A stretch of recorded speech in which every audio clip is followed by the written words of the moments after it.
বর্তমান সময়েও নানা ধরনের ট্যাগ আমাদেরকেও দেয় কি দেয় না বলেন? দেয়। আমাদেরকে কি বলে? মৌলবাদী বলে, বলে বলে ওই যে রাজাকার বলে। হ্যাঁ, রাজাকার রাজাকার খেলার দিন শেষ। মন মতো হইলে মুক্তিযোদ্ধা, মন মতো না হইলে রাজাকার, এই দিন শেষ। ওই দিন আর নাই, এই কার্ড দিয়ে আর খেলার দিন নাই। এগুলো মানুষ আর খায় না এখন, এগুলো গিলে না আর। সাধারণ মানুষ বড্ড সচেতন।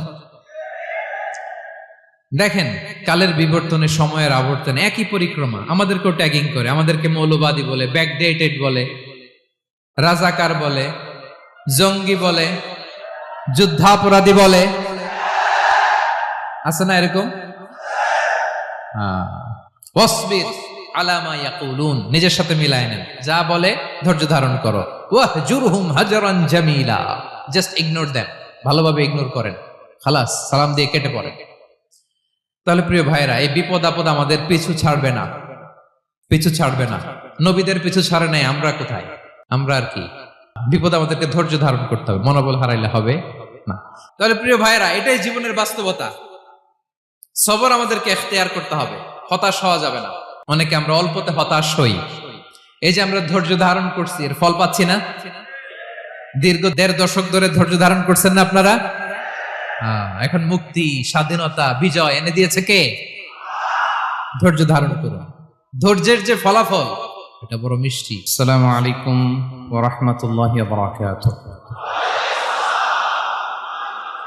আমরা শুরুতে আল্লাহ রাব্বুল ইজ্জা ওয়াল জালালের দরবারে শুকরিয়া জ্ঞাপন করছি, যিনি আজকে আমাদেরকে এরকম চমৎকার একটি পরিবেশে, চমৎকার একটি ইসলামিক কনফারেন্সে উপস্থিত হওয়ার সুযোগ করে দিয়েছেন। আমরা সবাই পড়ছি কালিমাতুশ শুকর, আলহামদুলিল্লাহ। সম্মানিত সুধী, আমরা এই পৃথিবীতে খুব অল্প একটা সময়ের জন্য, একটা ট্রানজিট পিরিয়ড কাটানোর জন্য বেসিকলি আমরা এই পৃথিবীতে এসেছি। আমরা কি চিরকাল এই পৃথিবীতে থাকবো বলেন তো? না, একটা ট্রানজিট পিরিয়ডে আমরা এসেছি, আবার চলে যেতে হবে। এই যে আমাদের জীবন, এই জীবনের জন্য বিপদ আপদ, পরীক্ষা, স্ট্রাগল, এটা অনিবার্য, এটা হবে। বিপদ নাই, কষ্ট নাই, আপদ নাই, অনিশ্চয়তা নাই, স্ট্রাগল নাই, এমনকি কেউ আছে এখানে? কেউ কি হাত তুলে বলতে পারবেন যে হুজুর আমার জীবনে কোনো বিপদ নাই, অথবা আমার জীবনে কোনো দুঃখ নাই, কষ্ট নাই, কোনো স্ট্রাগল নাই, কোনো রিস্ক নাই? এরকম সৌভাগ্যবান কেউ আছেন এখানে? তাহলে জীবনের জন্য পরীক্ষা, এটা অনস্বীকার্য, হবেই হবে পরীক্ষা। পৃথিবীর জীবনটাই এমন, এভাবেই এই লাইফকে ডিজাইন করা হয়েছে। পরীক্ষা থাকবে, এখানে বিপদ থাকবে, এগুলো উত্তীর্ণ হয়ে আপনাকে যেতে হবে। চিরসুখ চির শান্তি, এটাই পৃথিবীতে হয় না। চিরসুখ এবং চিরশান্তির জায়গা হচ্ছে জান্নাত। চিরসুখ এবং চিরশান্তি কোথায়? এটা জান্নাতের বৈশিষ্ট্য। চিরসুখ চিরশান্তি, টেনশন নাই, ঝামেলা নাই, পরীক্ষা নাই, বিপদ নাই, রিস্ক নাই, স্ট্রাগল নাই, এটা হচ্ছে দ্য ফিচার্স অফ জান্নাত, জান্নাতের ফিচার। কিন্তু সমস্যা বাদে তখন যখন জান্নাতের ফিচার আমরা দুনিয়ায় খুঁজি, যেটা পাবো আমরা জান্নাতে, এটা খুঁজি কোথায়? এই তখনই সমস্যা বাদে। And this is the main problem, এটাই বড় সমস্যা। এই সমস্যার সমাধান কোথায়, এটা নিয়ে আজকে আমি কিছু কথা অ্যাড্রেস করবো ইনশাআল্লাহ। তো তাহলে আসুন শুনি জান্নাতের ফিচার কি। জান্নাতের কমন একটা ফিচার হচ্ছে জান্নাতে there will be no sickness in paradise, জান্নাতে কোনো অসুস্থতা থাকবে না, চিরসুস্থ। সুবহানাল্লাহ পড়েন। চিরসুস্থ, চির সবল, কেউ অসুস্থ হবে না জান্নাতে। জান্নাত হবে অ্যান্টি এইজিং, জান্নাতে বয়স বাড়বে না কারো, চির যৌবনা, চির যুবক, অ্যান্টি এজিং। আপনারা জানেন যে বর্তমান পৃথিবীতে অ্যান্টি এজিং ক্রিম পাওয়া যায় না? ক্রিম, কথা বুঝতেছেন? অ্যান্টি এজিং ক্রিম পাওয়া যায়। তারা বলে এই ক্রিম মাখলে চামড়ায় ভাঁজ পড়ে না। এটার দাম আছে কিন্তু অনেক। অ্যান্টি এজিং ক্রিম লাগায়, শ্যাম্পু ইউজ করে, অ্যান্টি এজিং অয়েল আছে, এটা দিলে নাকি চামড়ায় ভাঁজ পড়ে না। ইভেন ভারতের অনেক বড় একজন ব্যবসায়ী মুকেশ আম্বানি, নাম শুনছেন না, যে তার ছেলের বিয়ে হয়ে গেল। তো এই মুকেশ আম্বানির স্ত্রী নীতা আম্বানি, সে কিছুদিন আগে এক বটল গোল্ড ওয়াটার খেয়েছে, gold water, and it's cost $60,000 $60,000 দাম এক বোতল গোল্ড ওয়াটারের। কেন? ফর অ্যান্টি এজিং, যাতে বয়সের ছাপ গালে না থাকে। এখন বলেন, এভাবে কি আমাদের বয়সকে ধরে রাখা সম্ভব এই পৃথিবীতে? সম্ভব না, কারণ এই ফিচারটা দুনিয়ার ফিচার না, এটা জান্নাতের ফিচার। সুবহানাল্লাহ পড়েন। তাহলে জান্নাতে কেউ অসুস্থ হবে না, জান্নাত হবে চির যৌবন, চির যৌবনা। ওখানে আমরা যুবক থাকবো, প্রত্যেকে 33 বছরের যুবক যুবতী হয়ে জান্নাতে ঢুকবো। বিষ্ণু ইসলাম বলেন, আহলুল জান্নাতি জুরদা ওয়া মুরদা ওয়া আবনাউ সালাসিন ওয়া সালাসিন। জান্নাতে যারা যাবে শুভ্র দাড়িবিহীন, প্রত্যেকে হবে 33 বছর বয়সের। ওই যে 33 বছর বয়সে একবার ঢুকলেন, আর বয়স বাড়বে না, ওইটাই চিরকাল ওই বয়স পাবেন। জান্নাতের আরেকটা ফিচার হচ্ছে নো ফ্রাস্ট্রেশন, কোনো চিন্তা নাই, দুশ্চিন্তা নাই, হাইপার টেনশন নাই, সজীব প্রাণবন্ত। সুবহানাল্লাহ। জান্নাতের আরেকটা ফিচার হচ্ছে there is no expiry date in জান্নাত। এক্সপায়ারি ডেট আছে? জান্নাতে যে ঢুকবো 7 দিনের জন্য চেক ইন, নাকি চেক ইন কয় দিনের জন্য? 7 দিন, 10 দিন পরে চেক আউট করে ফেলবে, এরকম না। নো এক্সপায়ারি ডেট, আজীবন। একবার এন্ট্রি পেলে বের হওয়ার টেনশন নাই। আল্লাহু আকবার। তাহলে no expiry date, rather it's eternal, আজীবন থাকবেন, খালিদিনা ফিহা, চিরকাল থাকবেন। এবং জান্নাতের সবচাইতে গুরুত্বপূর্ণ ফিচার হচ্ছে there will be no death in জান্নাত। জান্নাতে আপনার আর মৃত্যু হবে না, মৃত্যুর বিদায় হবে। তার মানে আপনি অমর হবেন। তাহলে আপনি চির সুস্থ, চির সবল হবেন জান্নাতে, চির যুবক থাকবেন, প্রাণবন্ত থাকবেন, আপনি অমর হবেন, আপনি জান্নাতে মরবেন না। জান্নাতীরা যখন জান্নাতে যাবে, ফেরেশতারা ডেকে বলবে, ইয়া আহলাল জান্নাতি ইন্না লাকুম আন তাসিহু ফালা তাসকামু আবাদা। জান্নাতীরা চিরকাল সুস্থ থাকবা, অসুস্থ হবা না। ইন্না লাকুম আন তাশিব্বু ফালা তাহরামু আবাদা, তোমরা শাবাব থাকবা, বুড়া হবা না। ওয়া ইন্না লাকুম আন তাহইয়াউ ফালা তামুতু আবাদা, চিরকাল বেঁচে থাকবা, মরবা না। এবং সেদিন জান্নাতে মৃত্যু দেয়া হবে, মৃত্যু দেয়া হবে। ইউতাল মাউতু বিকাবশিন আমলাহ, একটা ছাগলের আকৃতিতে মৃত্যুকে আনা হবে। ফায়ুযবাহুল মাউত, মৃত্যুকে জবাই দেয়া হবে। এবার জান্নাতীরা তাকিয়ে থাকবে, ফেরেশতারা বলবে, ইয়া আহলাল জান্নাতি খুলুদুন ফালা মাউত, হে জান্নাতীরা চিরকাল এই জান্নাতে থাকবে। তাহলে জান্নাতের ফিচার পাইছেন। এখন কোন বোকা যদি এই ফিচার দুনিয়ায় খোঁজে, পাবে? পাবে না, কারণ দুনিয়ার ফিচার আলাদা। দুনিয়ার ফিচার কি?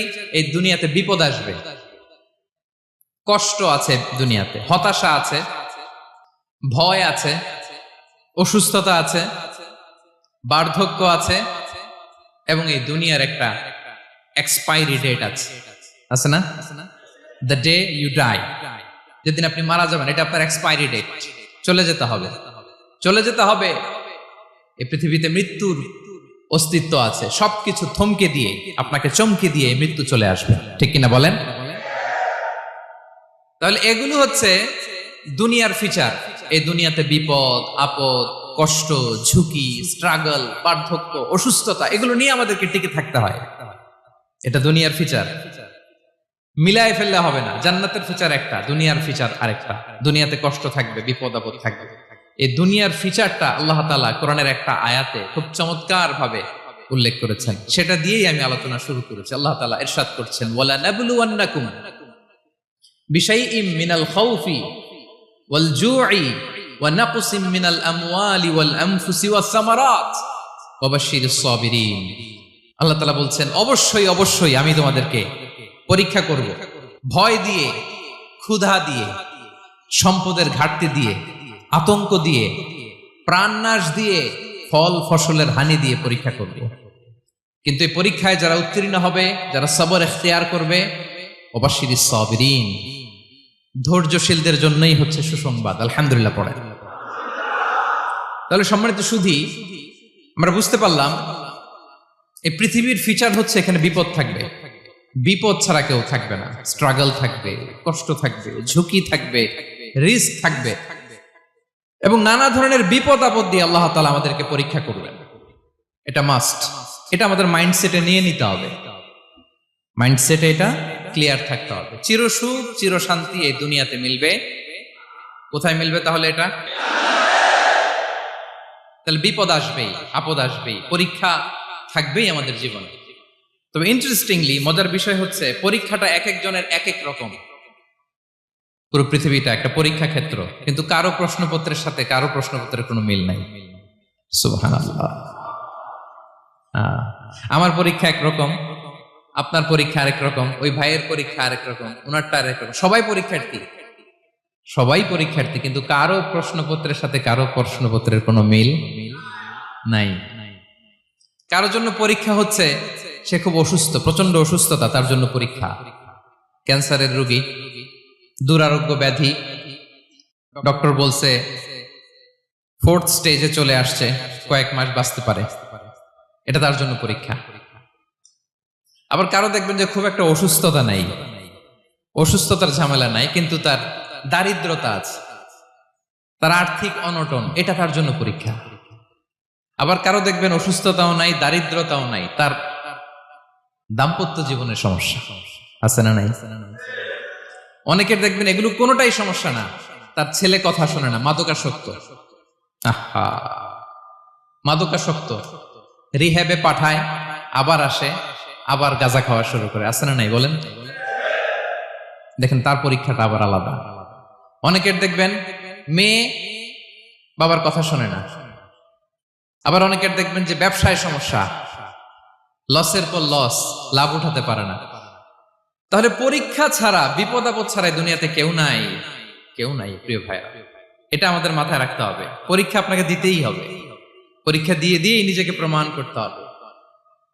আর এক একজনের পরীক্ষাটা এক এক রকম, কারো পরীক্ষার সাথে কারো পরীক্ষার কোনো মিল থাকবে না। তো মাঝে মাঝে আমরা এটা ভুলে যাই। আল্লাহ তাআলা কালামে পাকে রিমাইন্ডার দিয়ে আমাদেরকে স্মরণ করিয়ে দিতে চান যে এই পৃথিবীতে আসলে তোমরা এসেছো পরীক্ষা দিতে। এটাই জীবনের বড় বাস্তবতা।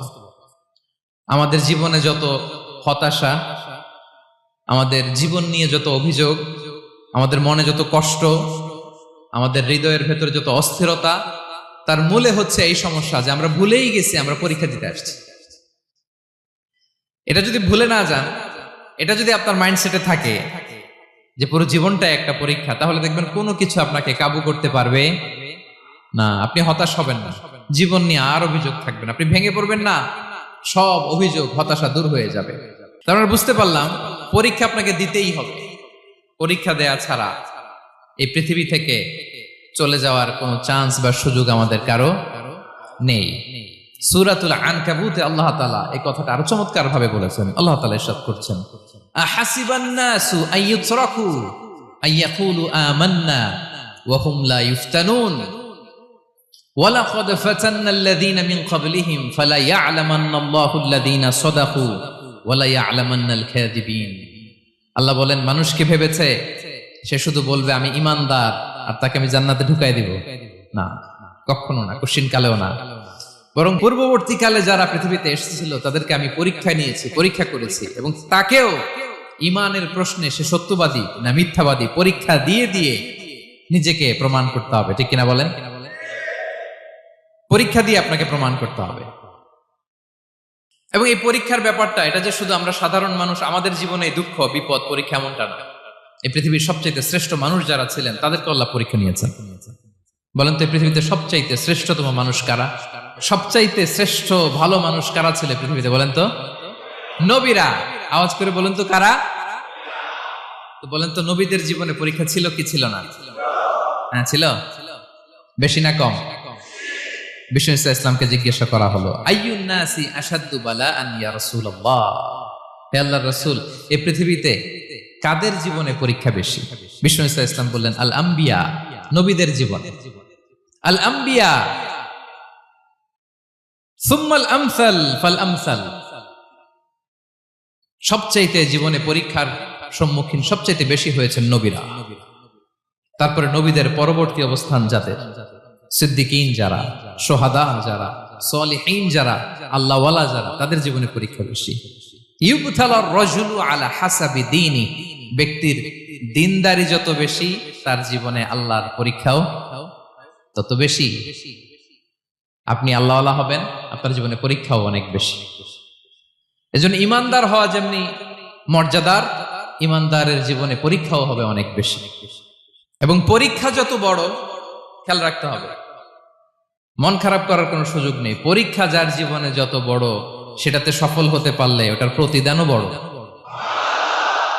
পরীক্ষা যত বড়, এটাতে সাকসেস হইতে পারলে এটার রিওয়ার্ডও তত বড়। বিষ্ণু ইসলাম বলেন, ইযামুল জাযাই মাআ ইযামিল বালা, বালা যত বড়, জাযাও তত বড়, প্রতিদানও তত বড়। কারণ নবীদের জীবনে যদি খেয়াল করেন, দেখবেন যেই নবীর জীবনে পরীক্ষা যত বেশি, সেই নবীর জীবনে সফলতাও তত বেশি। সাইয়েদনা ইব্রাহিম আলাইহিস সালামের কথাটা একটু খেয়াল করেন তো, বলেন তো ওনার জীবনে পরীক্ষা কেমন ছিল, বেশি না কম? ওনার জীবনের পরীক্ষা থেকেই তো আমরা এই শব্দটা ব্যবহার করি, আমরা বলি অগ্নি পরীক্ষা। কি বলি? মানে আগুনে নিক্ষেপ করা হয়েছে সাইয়েদনা ইব্রাহিম আলাইহিস সালামকে, তাও স্বাভাবিকভাবে না, উলঙ্গ করে, ন্যাকেট করে ওনাকে অপমানিত করবার জন্য ওনার গায়ের জামা কাপড় খুলে উলঙ্গ অবস্থায় আল্লাহর খলিল সাইয়েদনা ইব্রাহিম আলাইহিস সালামকে অগ্নিকুণ্ডে নিক্ষেপ করা হয়েছিল।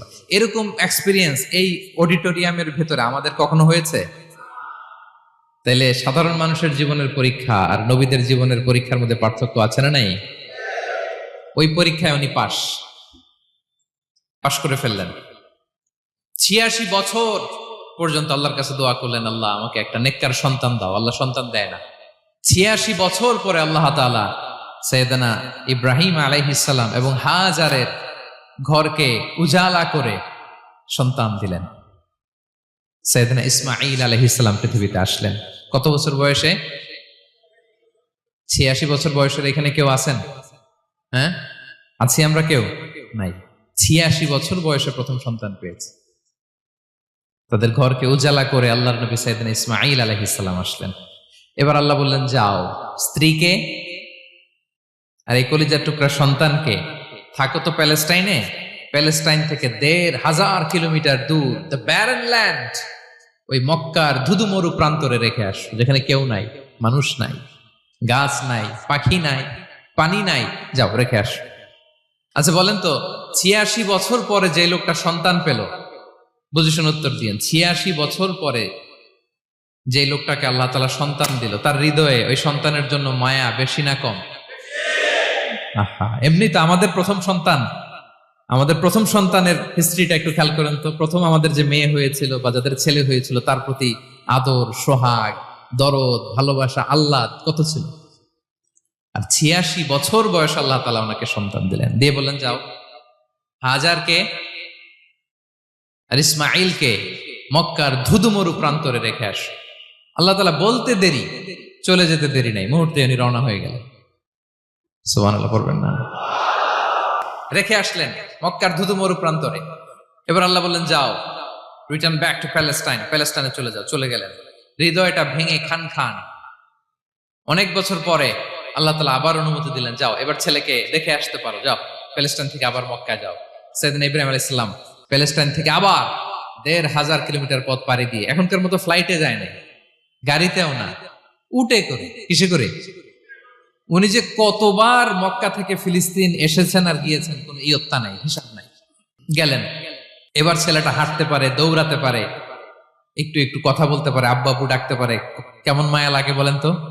মায়া ভালোবাসায় যখন টইটম্বুর, ঠিক ওই মুহূর্তে আল্লাহ বললেন, ছেলেকে জবাই করো, জবাই করো ছেলেকে। আল্লাহ তাআলা বলতে দেরি করেছেন, আল্লাহর আদেশ পালনে ১ সেকেন্ডও তিনি দেরি করেন নাই। ছুরি চালালেন, জান্নাত থেকে দুম্বা নিয়ে আসা হলো। এভাবে আল্লাহর নবী ইব্রাহিম আলাইহিস সালাম ওনার জীবনের প্রতিটি ক্ষেত্রে যেখানে আল্লাহ তাআলা ওনাকে পরীক্ষা নিয়েছেন, উত্তীর্ণ হয়েছেন। এবং দেখেন ওনাকে আল্লাহ তাআলা কি উপহার দিলেন? আল্লাহ তাআলা ওনাকে খলিলুল্লাহ উপাধি দিলেন, আল্লাহর বন্ধু। সুবহানাল্লাহ বলেন। আল্লাহ তাআলা বলছেন, ওয়া ইযি বিতালা ইব্রাহিম রাব্বুহু বিকালিমাতিন ফাআতাম্মাহুন, ক্বালা ইন্নী জাইলুকা লিন-নাসি ইমামা। আল্লাহ অনেকগুলো পরীক্ষা নিয়েছিলেন সাইয়েদনা ইব্রাহিম আলাইহিস সালাম, প্রতিটা পরীক্ষায় সাকসেসফুলি পাস করেছেন, গোল্ডেন এ প্লাস। আল্লাহ বলেন ইন্নী জাইলুকা লিন-নাসি ইমামা, I'm gonna make you the leader for the entire human being. I'm gonna appoint you as a leader for the entire universe. গোটা বিশ্বের জন্য, গোটা মানবতার জন্য আমি তোমাকে লিডার বানায় দিলাম। ইযামুল জাযাই মা'a ইযামিল বালা। পরীক্ষা যত বড়, ওই পরীক্ষায় পাশ করলে ওইটার ফলাফল ও প্রতিদানও বড়। তাহলে দেখেন প্রিয় ভাইরা, সাইয়েদনা ইব্রাহিম আলাইহিস সালামের জীবনে পরীক্ষার কোনো শেষ ছিল না। আমি আপনি কোথায়? আল্লাহর খলিলের জীবনে যদি এত পরীক্ষা থাকতে পারে, আমি আপনি কোথায় বলেন তো? এবার বলেন, সাইয়েদনা মূসা আলাইহিস সালাম, ওনার জীবনে তো কোনো পরীক্ষার ছিল না। হ্যাঁ, গুণে শেষ করতে পারবেন? জন্মটাই তো হয়েছে পরীক্ষার মধ্য দিয়ে। মিশরের ছেলে সন্তান হইলেই ফেরাউন বলছে জবাই করো। ওনার মা এরকম সিন্ধুকে করে ভাসায় দিলেন নীল নদীতে। আল্লাহু আকবার! কি একটা রোমাঞ্চকর পরিস্থিতির মধ্য দিয়ে আল্লাহ তাআলা ওনাকে বাঁচালেন। সুবহানাল্লাহ। জন্মই হয়েছে পরীক্ষার মধ্যে দিয়ে। বড় হইলেন, ফেরাউনের ভয়ে দেশ ত্যাগ করলেন, মিশর থেকে মাদিয়ান। আবার আল্লাহর আদেশে যখন ফিরে আসলেন, আবার ফেরাউনের সাথে তর্ক বিতর্ক, যুদ্ধ। একটা রাত আল্লাহ নবী মূসা আলাইহিস সালাম শান্তি মতো মিশরে ঘুমাতে পারে নাই। একটা রাত। শেষ পর্যন্ত এই ফেরাউন মূসা আলাইহিস সালামকে ধাওয়া করেছে। ফেরাউনের ধ্বংসের আগ পর্যন্ত সে মূসা আলাইহিস সালামকে ধাওয়া করেছে। তার মানে মূসা আলাইহিস সালাম এই বিপদ আপদ পরীক্ষা এগুলো থেকে মুক্তি পান নাই। এবার বলেন ঈসা আলাইহিস সালামের কথা। ওনার জীবনে তার পরীক্ষা ছিল না। কি পরীক্ষা ছিল? হ্যাঁ, আল্লাহু আকবার। Same scenario goes to the biography of every messenger in the world. পৃথিবীর সব নবীর ক্ষেত্রে একই ঘটনা ঘটেছে। সাইয়েদনা ঈসা আলাইহিস সালাম দাওয়াত যখন দিলেন, ওনার বিরোধিতা শুরু হলো, ওনাকে হত্যার ষড়যন্ত্র হলো। ইভেন কি ওনাকে মারার জন্য বনি ইসরায়েলেরা উদ্ধত হলো, জানে বাঁচবার জন্য পালালেন। এক ঘরে ঢুকলেন, চারদিক দিয়ে ঘেরাও করলো। উনি দরজা জানালা লাগাই দিলেন। ওরা বললো একজন দরজা ভেঙে জানালা ভেঙে ভিতরে ঢুকে দেখো বেটা ঈসা কি করে। একজন ভিতরে ঢুকছে, ঢুকার সাথে সাথে বল রাফাআহুল্লাহু ইলাইহি, আল্লাহ তাআলা ঈসা আলাইহিস সালামকে উপরে উঠায় নিল। আর যেই লোকটাকে তারা ভিতরে ঢুকালো, তার চেহারাকে আল্লাহ তাআলা ঈসা আলাইহিস সালামের চেহারার মতো করে দিলেন। এবার তার বাইরের সাথীরা বলে, ঘটনা কি বেটা? ঈসাও বেরোয় না, আমাদের লোকটাও বেরোয় না, সবাই ঢুক। দরজা ভেঙে ভেতরে ঢুকে দেখে ঈসা দাঁড়ায় আছে। বলেন তো, এটা ঈসা না মিসা? এটা কি আসল ঈসা? ওমা কতালু ওমা সলাবু ওয়ালাকিন শুব্বিহা লাহুম। আল্লাহ বলে, তোমরা আমার নবী ঈসাকে হত্যাও করতে পারো নাই, শুলেও চড়াতে পারো নাই। আমি সেফটি সিকিউরিটি দিয়ে আমার নবী ঈসা আলাইহিস সালামকে আকাশে তুলে নিয়েছি। তাহলে ওনার জীবনে পরীক্ষার শেষ ছিল না। এবার যদি আমরা বিশ্বনবী সাল্লাল্লাহু আলাইহি ওয়াসাল্লামের জীবনের দিকে তাকাই, ওনার জীবনটা দেখেন তো। আমাদের পেয়ারা নবী বিশ্বনবী মুহাম্মদুর রাসূলুল্লাহ সাল্লাল্লাহু আলাইহি ওয়াসাল্লাম, ওনার জীবনে কি স্ট্রাগল ছিল? স্ট্রাগল। মাক্কি জীবনের কথা যদি একটু খেয়াল করেন, দেখেন তো 3 বছর শিয়াবে আবি তালেবে জেল খেটেছেন, না খেয়েছিলেন। ওনার বংশের লোকেরা প্রথমে ছাগল খেয়েছে, ছাগলগুলো যখন শেষ, ছাগলের চামড়াগুলো শুকিয়ে ওইটা খাইছে। গাছের পাতা ছাল এগুলো খেয়ে খাবারের অভাবে বেহুশ হয়ে পড়ে থাকতো তারা। না খেয়ে কয়দিন ছিলেন আপনি? আমি কয়দিন ছিলাম না খেয়ে? মনেই তো পড়ে না, না খেয়েছিলাম কিনা কোনোদিন। এ হচ্ছে মাক্কি জীবন। মেন্টালি প্রেসার দেয়া হয়েছে। বিশ্বনবীর চাচা আবু লাহাব, তার 2 ছেলে উতবা আর উতাইবা, এদের সাথে বিয়ে দিয়েছিলেন 2 মেয়ের। যখন দাওয়াত দেওয়া শুরু করলেন, 2 মেয়েকে ডিভোর্স দিয়ে দিল। দেখেন, একটা বাবার জন্য প্রাপ্তবয়স্কা মেয়েকে যখন উঠায় নেয়ার আগে ডিভোর্স দেয়, তার মানসিক অবস্থাটা কেমন থাকে বলেন? মেন্টালি প্রেসারাইজ করা হয়েছে, ফিজিক্যালি হ্যারাস করা হয়েছে। বিষ্ণু ইসলাম যখন নামাজে দাঁড়াতেন, উটের পচা নারী ভুঁড়ি বিষ্ণুনবীর কাঁধে চাপিয়ে দেওয়া হতো। আপনার জীবনে এরকম ঘটছে কখনো? আপনি নামাজ পড়তেছেন, উটের পচা নারী ভুঁড়ি আপনার কাঁধে চাপিয়ে দেওয়া হয়েছে। কয়দিন হয়েছে এরকম? কয়দিন হয়েছে? হ্যাঁ, তারপরে তো আলহামদুলিল্লাহ বেরোয় না মুখ দিয়ে। কেমন আছেন হুজুর? কয়েন না, বেশি একটা সুবিধার না, তাই না? বেশি একটা একটু মিলাবেন। কতটুকু পরীক্ষা আমরা দিয়েছি? তায়েফে গেলেন বিশ্বনবী, তায়েফে গেছিলেন জমির বায়না দিতে, তাই না? জমি কিনবে তায়েফে। তায়েফবাসীদেরকে জাহান্নামের আগুন থেকে বাঁচাতে গিয়েছিলেন, নিজের জন্য না। সেখানে তায়েফের ছেলেরা পাথর মেরেছে বিষ্ণু ইসলামের গায়ে। এত শুভ্র দেহ ছিল, চেহারা ছিল, বিষ্ণুবীর গা দিয়ে ঝরঝর করে রক্ত ঝরেছে। ফিজিক্যাল হ্যারাসমেন্টের শিকার হয়েছেন বিষ্ণু ইসলাম। যখন যেদিন বিষ্ণু ইসলামকে হত্যার ষড়যন্ত্র করা হলো, আল্লাহ তাআলার আদেশে তিনি মক্কা থেকে মদিনায় হিজরত করলেন। মদিনাতে যে একটা রাত, সপ্তম হিজরির আগ পর্যন্ত শান্তিতে ঘুমাতে পারেন নাই। 3 দিকে 3 ইহুদি বসতি, বনু কাইনুকা, বনু নদীর, বনু কুরাইজা। আহা, খাওয়ার মধ্যে বিষ মিশিয়ে দেয়া হয়েছিল বিষ্ণু ইসলামের। বাজুর, খাসির বাজুর রান পছন্দ করতেন। এক ইহুদি মহিলা বিষ্ণু ইসলামের ওই রানের মধ্যে বিষ মিশিয়ে দিয়েছিল। ওই বিষের যন্ত্রণায় মৃত্যুর আগ পর্যন্ত বিশ্বনবী কাতরাতেন, এবং উনি ইন্তেকালের সময় ওই বিষের ব্যথা যন্ত্রণাতে ইন্তেকাল করেছেন। বিশ্বনবীর ইন্তেকালটা শাহাদাতের ইন্তেকাল ছিল। বিষ্ণু ইসলাম বলেছেন, ওই যে খায়বার এলাকার ওই মহিলা যে আমার খাবারে বিষ মিশিয়েছিল, সেই বিষের যন্ত্রণা, বেদনা, কষ্ট আমি অনুভব করছি। খেয়ে না খেয়ে দিন প্রচারের কাজে নিজেকে দিয়েছ বিলিয়ে, তায়েফের কাফিরেরা চিনল না সে আলো, দুষ্ট ছেলেদের পিছু দিল লেলিয়ে, পাথরের আঘাতে ক্ষত বিক্ষত হয়ে সারা শরীর থেকে রক্ত ঝরে। হে রাসূল তোমাকে ভুলি আমি কেমন করে, হে রাসূল তোমাকে ভুলি আমি কেমন করে। হাজার ব্যথা বেদনার পরে ফিরে আসনি তুমি আপন ঘরে, দিনের আলো তুমি ছড়িয়ে দিতে চলে গেলে মদিনায় মক্কা ছেড়ে। হে রাসূল তোমাকে ভুলি আমি কেমন করে, হে রাসূল তোমাকে ভুলি আমি কেমন করে। ঠিক কিনা বলেন? একটা রাত শান্তিতে, শান্তির ঘুম তিনি দিতে পারেন নাই। প্রিয় ভাইরা, তাহলে আমরা কি বুঝলাম? বিশ্বনবীর জীবনও পরীক্ষা ছিল কি ছিল না? আমাদের উপায় আছে? আমরা বাঁচতে পারবো এই বিপদ আপদ পরীক্ষা ঝঞ্ঝাল থেকে? বাঁচতে চাইলেও বাঁচতে পারবো? পারবো না। ইমাম মালিক আলাইহি রাহমা নাম শুনেছেন? ইমাম মালিক, ওনার জ্ঞান থেকে লাখো লাখো মানুষ উপকৃত হয়েছে, কোটি কোটি মানুষ উপকৃত হয়েছে। মদিনার রাস্তায় রশি দিয়ে ওনাকে টেনে হিচড়ে এক এলাকা থেকে আরেক এলাকায় নিত জালেম বাদশারা। ইমাম মালিক আলাইহি রাহমা। ইমাম আহমদ ইবনে হাম্বল, ওনাকে বেত্রাঘাত করা হতো, চাবুক দিয়ে পেটানো হতো। আল ইমাম আল আযম আবু হানিফা আলাইহি রাহমা, ওনাকে কারাবন্দী করা হয়েছিল। তার মানে দেখেন, যত বড় বড় স্কলার, যত বড় বড় মাশায়েখ, এমনকি আম্বিয়া আলাইহিমুস সালাম, ওনারাও পরীক্ষা বিপদ আপদ থেকে রেহাই পান। পাইছে? তাহলে আপনি আর আমি পাবো? বলেন তো। তাহলে এটা আমাদের ব্রেইনে গেঁথে নিতে হবে যে জীবন মানেই এখানে বিপদ থাকবে, পরীক্ষা থাকবে, স্ট্রাগল করে করে আমাকে আগাতে হবে।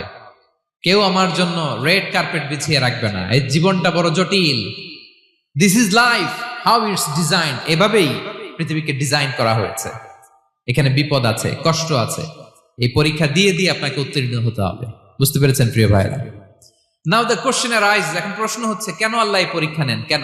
আল্লাহ তাআলা সূরা মুলকে বলেছেন, এই পৃথিবী সাজানোর, এই জীবন মৃত্যুর এই খেলা, এটার উদ্দেশ্যটাকে আল্লাহ তাআলা স্পষ্ট করে বলেছেন। আল্লাযী খালাকাল মাউতা ওয়াল হায়াতা লিয়াবলুয়াকুম আইয়ুকুম আহসানু আমালা। জীবন মৃত্যু দিয়ে তোমাদের জীবনকে সাজানো হয়েছে এজন্য, যাতে করে তিনি তোমাদের পরীক্ষা করতে পারেন। কি করতে পারেন? তোমাদের মধ্যে কে সৎকর্মে অগ্রগামী, কে কাজে ভালো, আমলে ভালো, এটা দেখার জন্য। বেসিকলি আল্লাহর দেখার প্রয়োজন নাই, আমাদেরকে দেখানোর জন্য এই পরীক্ষার আয়োজন। আমি ভালো করবো না খারাপ করবো এটা আল্লাহ জানে না, তো ওনার পরীক্ষা করা লাগে কেন? কথা বলেন। আমি জান্নাতি না জাহান্নামী এটা আল্লাহ জানেন না? বেসিকলি আমাদেরকে জানানোর জন্য এই পরীক্ষার আয়োজন। কাদেরকে জানানোর জন্য? মানে তুমি জেনে যাও তুমি জান্নাতি না জাহান্নামী, আমি ভালো করেই জানি। একটা ছোট্ট উদাহরণ দিলে বুঝতে পারবেন প্রিয় ভাইয়েরা। ধরেন আল্লাহ তাআলা দুইজনকে সৃষ্টি করলেন। উদাহরণস্বরূপ একজনের নাম আব্দুল্লাহ, আরেকজনের নাম আব্দুর রহমান। সৃষ্টির পরে আব্দুল্লাহকে বললেন, আব্দুল্লাহ আমি জানি তুমি পৃথিবীতে 50 বছর হায়াত পাইতা, খুব ভালো কাজ করতে, তুমি দুনিয়াতে অনেক ভালো কাজ করতে, এটা আমি আগেই জানি, আমার অসীম জ্ঞান বলে আমি আগে থেকেই জানি।